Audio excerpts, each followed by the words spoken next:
Hey everybody, what's going on? Thanks for joining us today. Today is the third episode of Hustle State of Mind, and we have a really cool guest on today. Very, very excited to have this person here. To give you a little bit of background, just kind of jump right into it, right? This is someone who I've actually worked with, and it's going to be a little bit different. Where generally, we're gonna switch it up from time to time and have people that are just really, really good leaders and hustlers on the podcast as well. And this is exactly who we have here today. This is someone that I've worked with for a long time in the past. Someone that I've literally been in the trenches with on a sales floor, and kind of just learned a lot. And we vibed off of each other quite a bit. She's now the senior director of operations at the current company she's at, National Health Plans. They're a large insurance company. Without further ado, though, let's just get her on here and have my guest, Candice Coschino. Hello. Hey, how are you? Good. Happy to be here. Good. Awesome. I'm excited to have you here. So yeah, let's just kind of jump into this. Because, again, I know I told you a little bit before the podcast, but like how everything runs, want to hear a little bit about your background, stuff like that. And then we're going to touch base on just like what gets you up every day to hustle, stuff like that. Obviously money does. Mm-hmm. And then, kind of pick apart like kind of what you do to maintain that balance in your real life too. So right now, again, so I know so much about, you, where you came from, all that stuff, but for anybody watching, they don't know. Mm-hmm. So let's just kind of like talk about that for a minute. I met you when I was working at National Health Plans. And I was just, hanging out on the call center floor, mm-hmm. selling insurance. And then all of a sudden they made an empty seat next to me, and bam, that was your seat. And it was kind of history from there as far as knowing you and how dope you really are. But before all of that, how did you get here? How did you get to where you're at now? Sure. So I actually went into the Navy right out of high school and was stationed in San Diego. Toured the world. I loved it. Thought it was going to be my career. I really was into firefighting and dead set. That was going to be my career. I was going to retire. And then unfortunately got injured and then got medically discharged. And that kind of, changed course for me.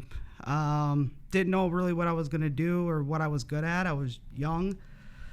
Loved San Diego. I'm sure, as you know, you love it too. And it's hard to survive there. It's the best. without a steady income. So I thought, let me try real estate. The houses are expensive. Maybe I can make some money at that. So I got my real estate license, did it for about 6 months because unfortunately I did it in 2008 and everything just crashed. So made a little bit of money and then everything just went down. Did a couple jobs here and there. Really just couldn't make a go of it. Finally moved back home to Michigan because I couldn't afford to live there anymore. Oh, so you were trying to sell real estate in San Diego? Yeah. Okay. But in 2008, when all the banks went down, like I got licensed right before all that. So I had a good solid 6 months and then everything just went away. Of course, right? Yeah, all the lenders, So then I moved back here in 2010. Still didn't really know what I was going to do. I accepted a job as a bus person at an IHOP and didn't start my first day yet, but got the hat and aprons and everything. And I'm like, man, this is just, I'm like, this doesn't feel right. So a longtime friend of mine worked at a collections company and he seemed to be doing all right. And so I hit him up. I said, I really could use a job. I need a job.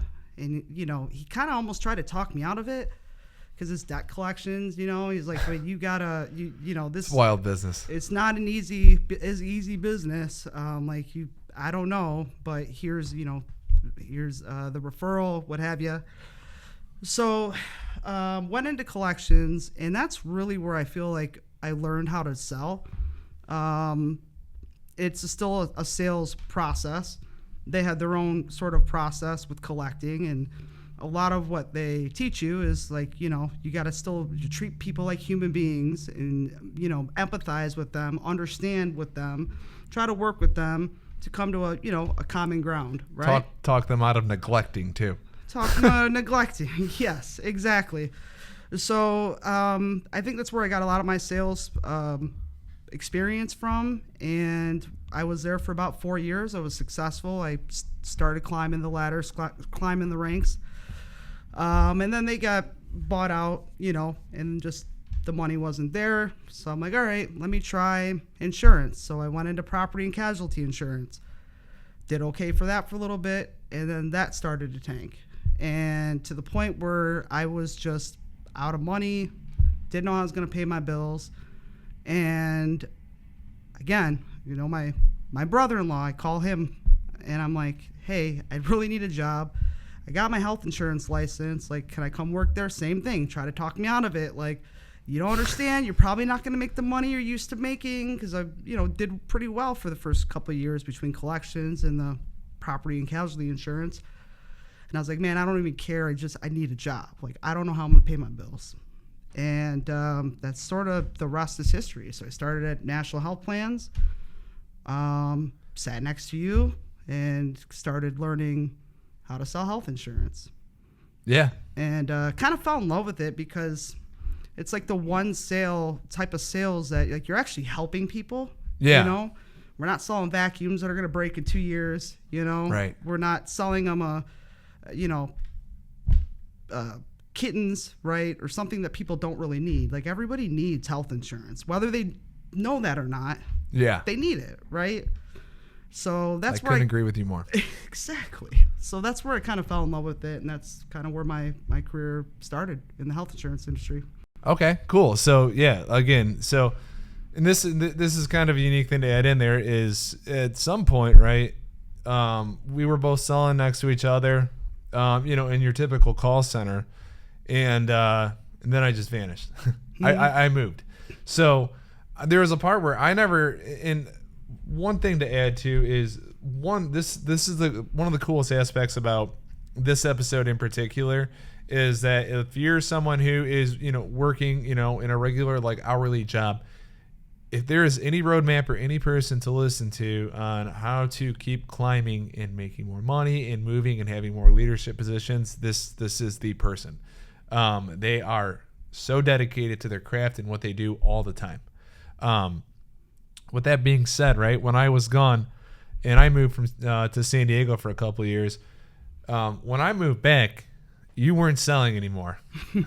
You had an office, you had a desk, you had everything. You moved up very, very well.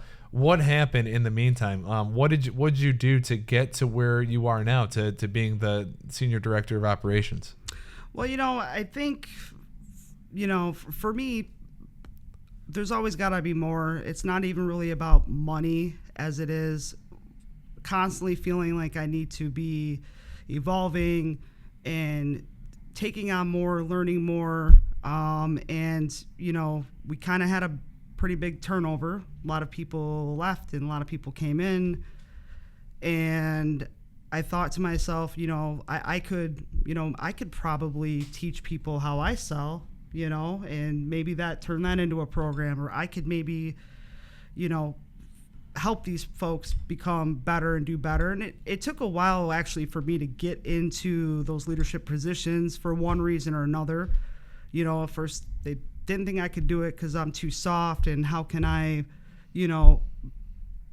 give constructive criticism, or you make too much money on the phones. We kind of don't want to take you off. Like, right. There was a few things. That's a big one.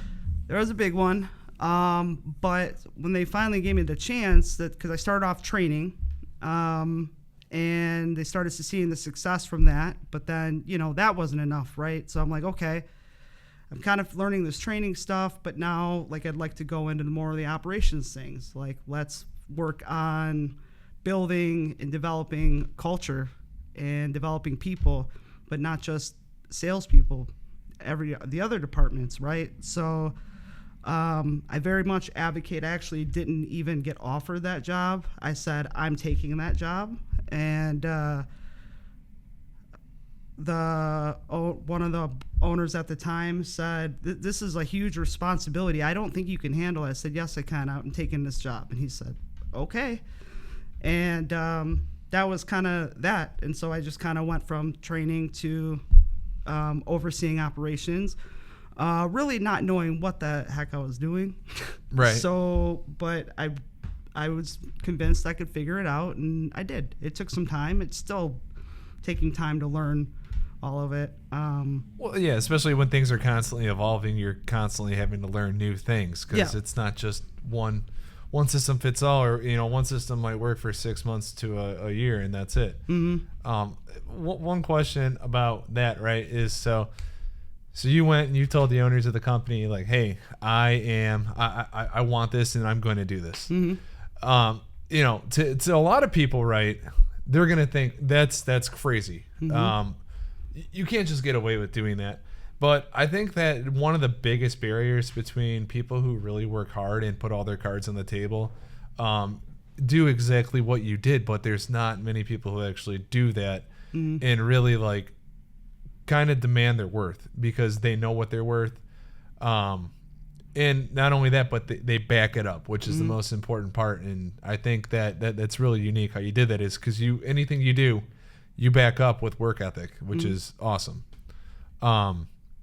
That's really cool. So yeah, now you're the senior director of operations. Everything's running. I mean, when it comes to customer service, sales, you name it, right? Retention, culture, all of that stuff. Yep. It's you. Yep. What do you think right now? Like, just like, what's your biggest challenge with all that? I mean, it's you probably have so many departments you're going to run into a lot, but what would you say the main biggest challenge is? I mean, I think there's a couple of them. One of the challenges is retaining employees.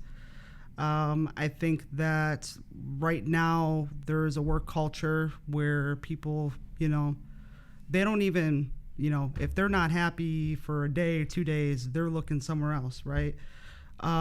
So that's a challenge. Hiring is a challenge right now. So just getting and retaining people. The ones I do have been there quite some time.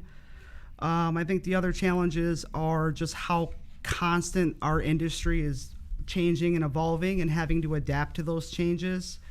Anything from, how commissions are paid to reporting inaccuracies and figuring out and fine-tuning ways to actually track the business that we're writing.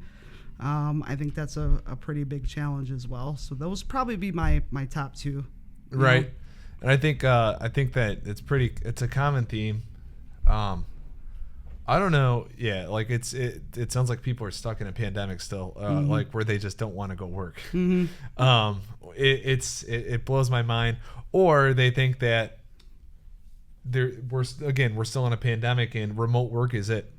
That's a big part of it, because I've done a lot of searching. I'm never going to blame any. If something is my fault, I will own it, take responsibility, and things like I will do everything to make sure I'm doing all the things I need to do. But that is the biggest problem for us, is that work from home culture, and people just want to be able to continue to do that, and I can't compete with that because we need to be in office for what we do. But yeah, I think that's people are still in that pandemic right phase. And I know we kind of talked about this before, but like one of my things was like, is if you're gonna come work for me, and want remote work and work from home, it's so hard. Like the thought, like I would rather see you not working and be okay with you not working than like just constantly wondering if you're working at home. Oh, totally. Yeah. I'd rather walk by and see you scrolling on Facebook than wondering why you've been idle for 5 minutes, 10 minutes. Right. Because it starts to eat away your mental health a little bit. You're just like, man, it's driving me nuts. Like this person's always idle, but really they might have been only idle for like 10 minutes, but still it's your physical presence is a present in a workplace. Yeah. Which it's hard, but Yeah, I don't know. For the one thing, I'm completely against remote work. I say that very lightly, but I do not like remote work unless like it's where you're in another state and I really like your work ethic and for some reason, yeah. So, but anyway, cool. So yeah, it's cool to hear about your story and how you got to where you're at. Yeah. Again, because I know there's a lot of people, like I hope that at some point in time when people are like, man, I'm listening to this podcast and it's going pretty well, that, you know, either you're on the cusp of starting your own business or you're trying to fine tune yourself and sharpen your own blades within your own workplace. Right. And again, this is there couldn't be a better example of someone who's done this and gotten to where they're at. Literally started in a cube next to me and now they're running all operations of the business. It's freaking awesome. So we're going to kind of move into the second segment, the hustle segment, right? To kind of hear like a little bit about like, you know, how you grind, stuff like that. Right now, like, is there any like motivational quotes or as far as like motivation goes, anything in particular that motivates you to let both feet hit the floor every single day and keep on putting in the same effort that you're putting in? I think one of my motivations is I need to constantly be learning and challenging myself. And I find time to do that every single day, whether it's something small or big. That's a motivating factor for me. Obviously, financial reasons, if we didn't worry about money, none of us would work, right? So that helps as well. But, you know, kind of taking these big ideas in my head and minimizing them to micro type commitments that I know eventually will build into bigger things. That's kind of my motivating factor is, you know, kind of what can I achieve on an hourly basis, a daily basis, a weekly basis, a monthly, you know, starting that. You scale your achievements. Yeah. So that's really my motivation.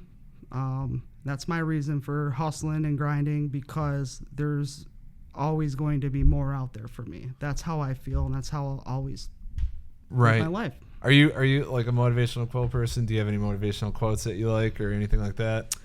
I mean, not any I could think of off the, you know, top of my head. I mean, I've definitely heard some quotes out there that I like. I like the Michael Jordan one, you know, like, but I don't have any. I don't like live by like a certain quote in my head. When I read one, I'm like, ooh, that's dope. That's good, right? But I brought this up the last episode, but one of my favorite ones is what's hard in the beginning is easier later on. That's a good one. And that one is, man, if you can make yourself go through all these challenges and just constantly kind of put something on repeat, you can almost turn it into a science, right? Mm-hmm. Of just like knowing, like, close your eyes and do it. Yeah. But at first, like, you have to like glue your eyes open. Mm-hmm. So cool. Okay. One other thing too, right? So you touched base on this right away, that you were like, when you started working at the debt collecting company, you were like pretty good at sales right away. Mm. I love, like, sales is my favorite part about any business, because it's the part that people usually hate or are afraid to do the most. Mm-hmm. Is, you know, asking for the money. Were you always naturally a salesperson? Is there any, like, you know, instance like early in your life that kind of led you to be like a salesperson? Yeah. One of my first jobs, I was, I look back at it now and realize how inappropriate it kind of was, but I used to sell. Do you remember people, like, these kids would come door to door with these bins full of like candy and candles? Yeah. And like, you know, hey, $5, would you like to buy something? The inappropriate part is this man picked us up in a van, you know, just, you know, and our parents, nothing ever happened to me. But anyway, I think back at that, I'm like, that could never happen in this day and age. But wait.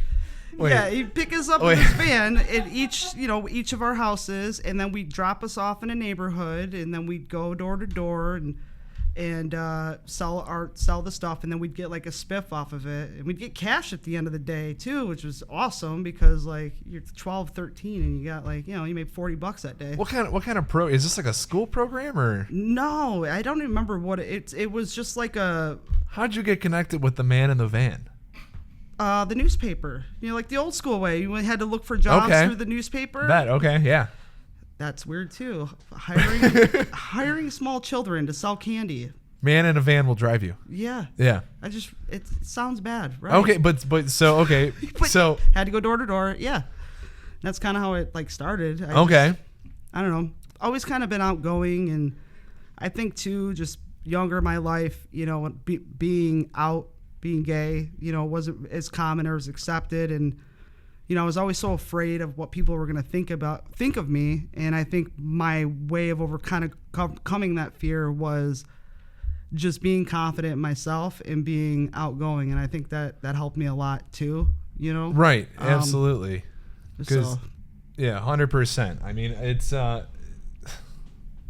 living your normal life is somewhat of a sale every day, right? If you really want to be who you really are, you're going to have to, it's going to take some convincing on your end for some people to accept you. And honestly, those people generally aren't worth it, but it's just part of the game in life every day. Yeah.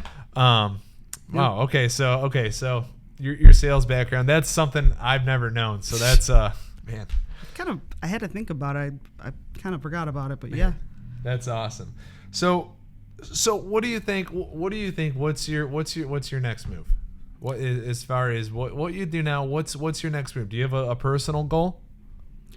So my next move would be obviously to move up the ladder. I'm getting more into the operational business side of things, not as much the people things. So a lot of the understanding financials and budgets and reporting and things like that. And I think I'd like to continue to elevate in that realm. I can't tell you I'm thinking of I want this job title or what have you.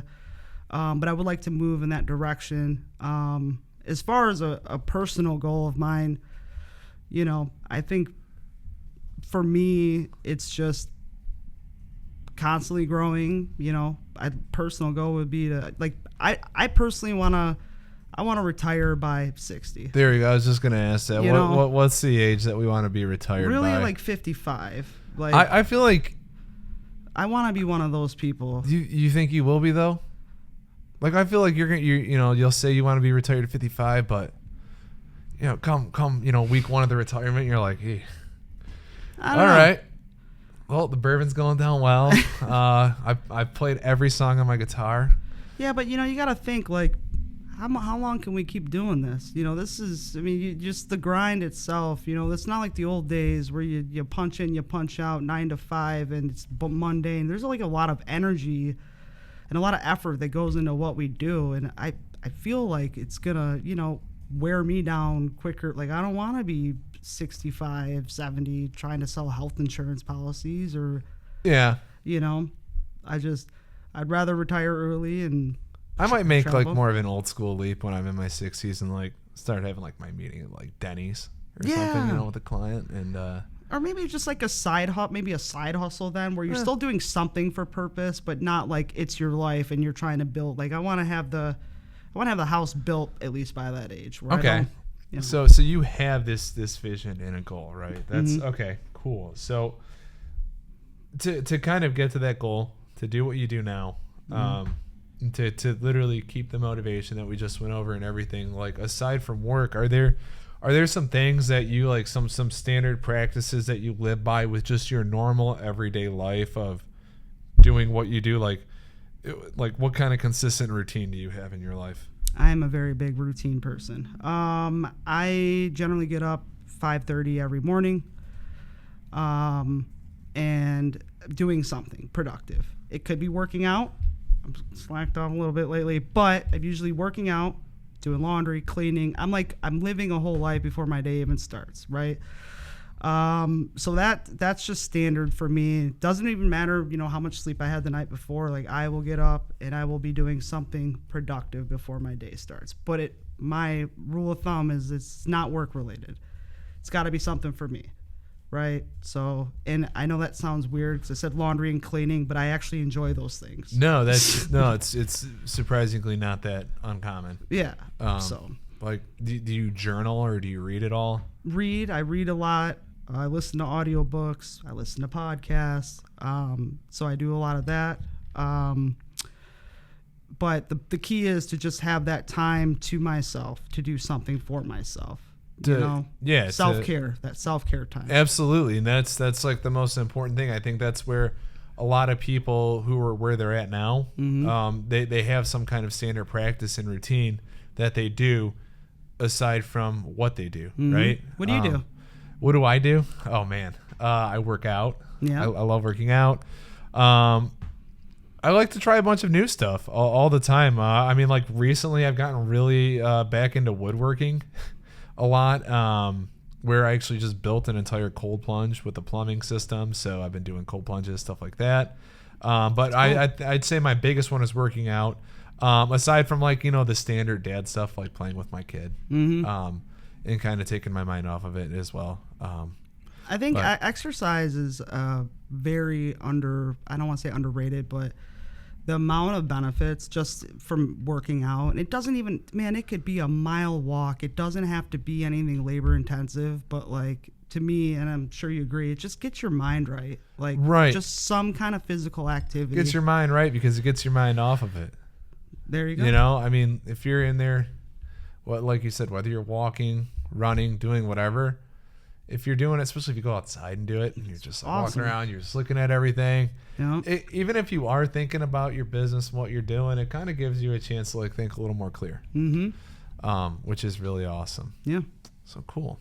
Awesome. That's always awesome. So, I mean, that kind of leads, that was my next question, is kind of how do you avoid the burnout? Well, definitely taking time for myself, taking time off, which I'm getting better at. I've learned over the past, couple of years, because last year, I really was in a burnout phase. There was a lot of changes. So being more aware, more conscious of just, taking day off here or there, taking time, disconnecting, disconnecting is huge. I mean, I'll turn my notifications off of all my work stuff, and that's been very helpful. Very, very helpful. So that's kind of where I'm at as far as avoiding the burnout. Just finding that time for myself and taking time off. A skill of keeping things off. Cool. Yeah. That's awesome. Yep. Awesome. So here's my last question, final question for you is, as far as like someone who's, starting where you're at, right? Where you started. What if one takeaway, one piece of advice, what would you give them to kind of move up and get to where you are now? My advice would be to always be learning, always find ways to evolve and find personal growth. With that being said, take it one day at a time. I think a lot of times where people sort of fail at things is they go all in, right? It's like a diet, right? Someone says, I want to go on a diet, I'm going to lose weight, I'm going to just no carbs, no sugar, abruptly, boom, that's what I'm going to do. It almost never works, right? So, always be learning, but like take it in like doses. Don't try to go all in and expect results overnight. Like it's a stepping stone. It's going to take time, but just keep focusing on those things and bettering and learning, but learning constantly. I mean, that's just for me, It's massive. Continuing education is huge, and it's just and anything though, like you learning how to woodwork. Like it doesn't even have to be like open a textbook. I can't tell you the last time I opened a textbook, but just anything. No. That's I was kind of just gonna vibe off that. It's like learning something new, and learning. It's just finding a new hobby and learning that hobby. All that stuff is so cool to me. Like just like what people are into that also work. Like because it's. I don't know. Just going home watching TV. I can do that, and I do it, but I don't know. It's not me. Yeah. So it's always cool to talk to somebody, who has like a strong work ethic like you. Yeah. And to hear what they do outside of work and inside of work too. It's freaking awesome. So cool.